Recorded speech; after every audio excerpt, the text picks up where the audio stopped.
Сибирден качып келатып. Когда бежал из Сибири, Казактын сарыаркасында в казахской степи, бир жан салдын кайгылуу тагдырын угуп жаным кейген болчу. я слышал рассказ о Биржан Сале. Бир элдин абири, бир жан. Поэт был совестью народа.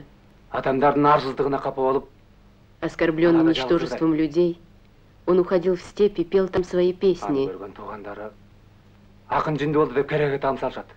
Сородичи решили, что он сошел с ума.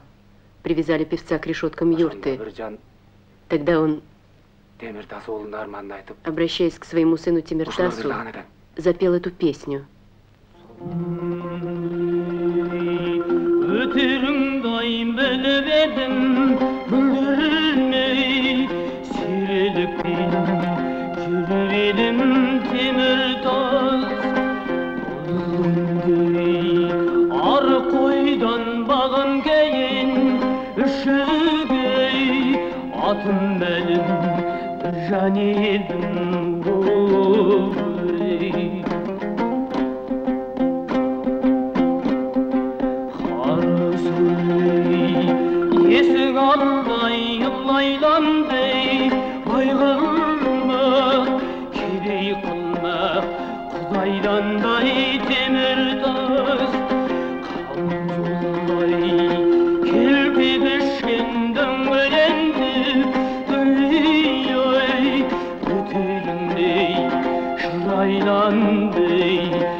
Черный верблюд бессилен, когда ноги тонут в глине.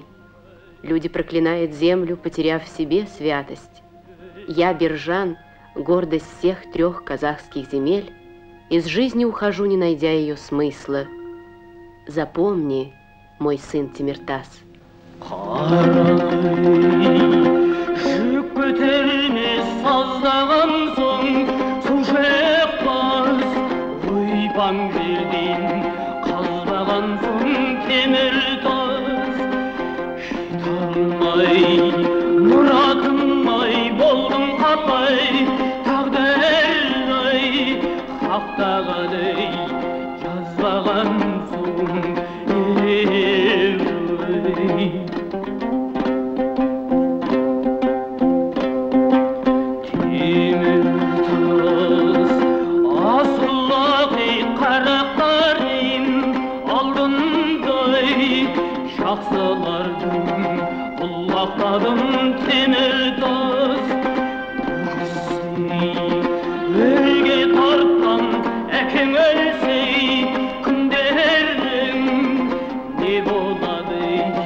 Конь мой любил пить росную воду с ладоней моих.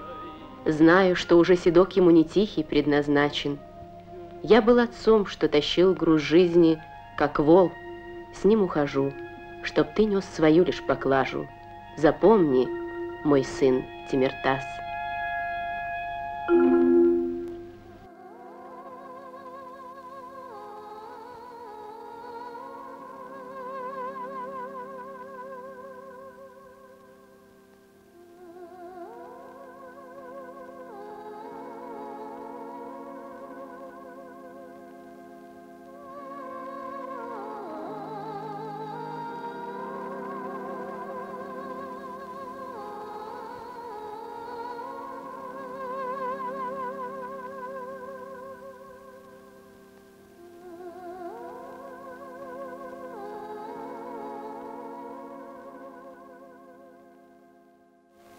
Первая встреча с кино осталась незабываемой.